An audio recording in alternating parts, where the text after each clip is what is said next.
Halo pemirsa, selamat siang. Saya Wiki Adrian. Inilah seputar iNews siang. Eksekusi lahan Hotel Sultan di kawasan Gelora Bung Karno, Jakarta berlangsung ricuh siang ini. Ratusan pekerja Hotel Sultan menolak eksekusi dan menghalangi petugas yang melakukan eksekusi. Sejumlah orang terlibat baku hantam dengan aparat saat proses eksekusi lahan Hotel Sultan di kawasan GBK Senayan, Jakarta. Tak hanya menghalangi petugas, pihak hotel juga memasang spanduk penolakan dan memasang kawat berduri. Seluruh pintu masuk dari depan hingga belakang tertutup rapat. Sejumlah tamu yang menginap dievakuasi melalui pintu khusus.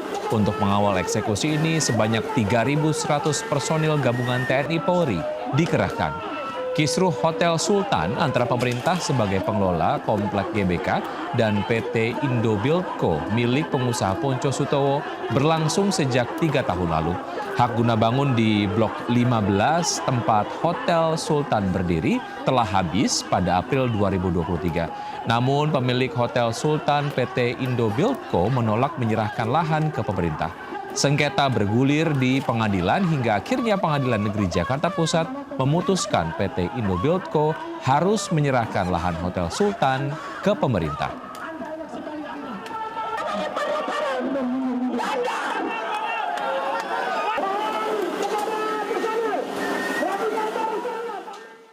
Eksekusi Hotel Sultan diwarnai baku hantam pagi tadi. Bagaimana situasinya siang hari ini? Sudah ada Anissa Rizkia di kawasan Hotel Sultan GBK. Selamat siang Anissa, apakah eksekusi berhasil dilakukan atau masih terjadi ricuh di sana?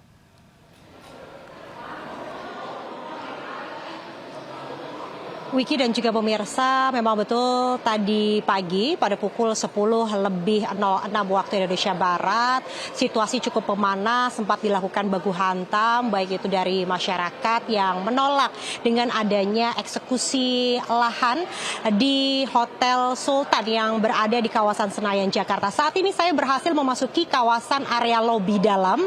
Kalau dilihat ini dari sejumlah petugas keamanan dan juga dari pihak pengelola GBK masih terus melakukan inventarisir, di mana total ada 700 kamar yang nantinya dari barang-barang yang merupakan aset bergerak akan dibawa dan dikembalikan kepada PT Indobuildco, dan nantinya dari aset barang yang melekat yakni bangunan dan juga tanah akan dikembalikan kepada negara. Kalau dilihat ini memang penjagaan cukup ketat sejak pagi tadi, sebanyak 3.161 personil dari tim gabungan kepolisian, Polri dan juga dari TNI ini mengamankan proses jalannya eksekusi yang dilaksanakan oleh Pengadilan Negeri Jakarta Pusat.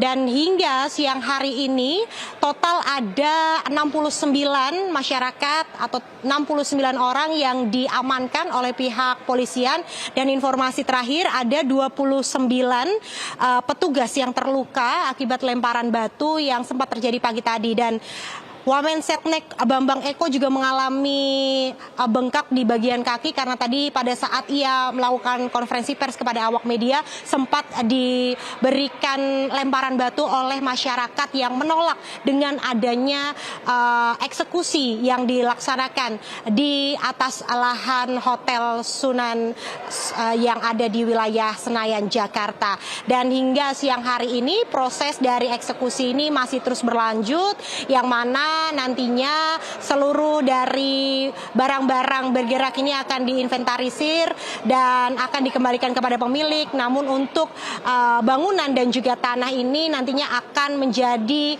milik negara. Untuk sementara saya kembalikan kepada Wiki yang ada di studio. Baik Anissa, terima kasih atas informasi yang Anda sudah sampaikan. Selamat bertugas kembali.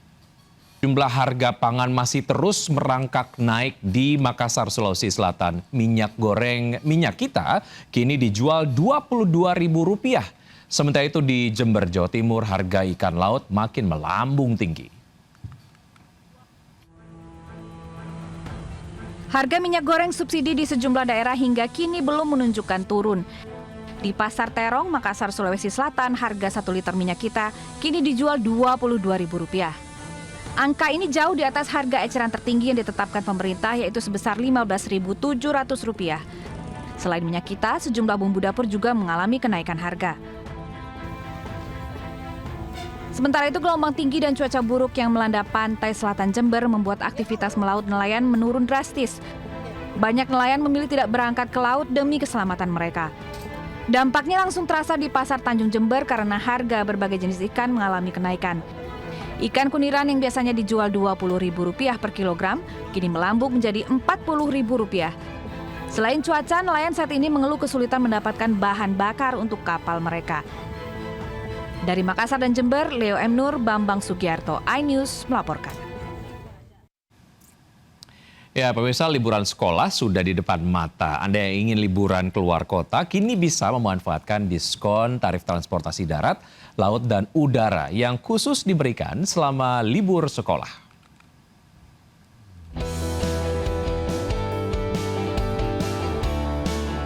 Usai pembagian raport akhir pekan ini, siswa sekolah bakal mulai libur akhir tahun ajaran pada pekan depan. Momen ini tidak disia-siakan oleh pemerintah. Demi mendorong ekonomi bergerak, pemerintah menggelontorkan insentif diskon tarif transportasi selama libur sekolah.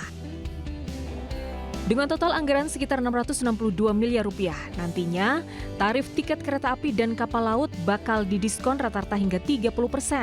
Juga ada diskon 100% tarif jasa ke pelabuhan pada layanan kapal feri. Sementara untuk tiket pesawat domestik kelas ekonomi bakal bebas PPN. Tiket pesawat diperkirakan bisa turun 5 hingga 10%.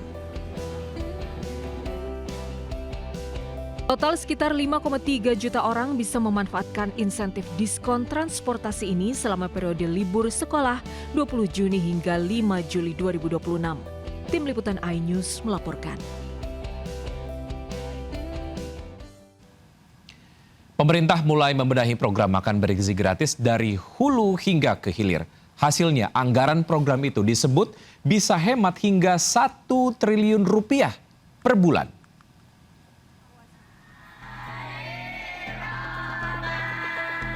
Pembenahan besar-besaran sedang berlangsung di lingkungan Badan Gizi Nasional atau BGN.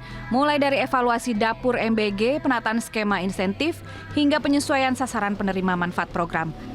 Kepala Badan Komunikasi Pemerintah Muhammad Kodari menyebut langkah penataan tersebut berpotensi menekan anggaran hingga sekitar Rp1 triliun setiap bulan. Sudah kita dengar, misalnya pertama bahwa akan ada penghentian pembukaan SPPG ya yang baru, jadi fokus untuk yang sekarang sudah ada. Kemudian penghitungan insentif yang dikembalikan pada metode yang sebelumnya, yaitu berdasarkan penerima manfaat. Menurut laporan atau menurut rapat yang sudah dilaksanakan beberapa waktu yang lalu di Kemenko Pangan, hitungannya bisa menghemat sampai kurang lebih 1 bulan. Langkah yang diambil diantaranya menghentikan sementara pembangunan dapur MBG baru. Selain itu, pemerintah juga meninjau ulang besaran insentif yang diberikan kepada setiap dapur. Kedepan, insentif akan disesuaikan dengan hasil penilaian masing-masing dapur. Selain menata operasional dapur, pemerintah juga akan memfokuskan program kepada kelompok yang paling membutuhkan, diantaranya ibu hamil, ibu menyusui, dan juga balita. Sementara itu, siswa SMA dari keluarga mampu berpotensi tidak lagi menjadi prioritas penerima manfaat program. Pagu anggaran BGN pada tahun 2026 tercatat sebesar Rp268 triliun dengan sebagian besar dialokasikan untuk program makan bergizi gratis. Dari Jakarta, Yasmin Atania, Leman, iNews melaporkan.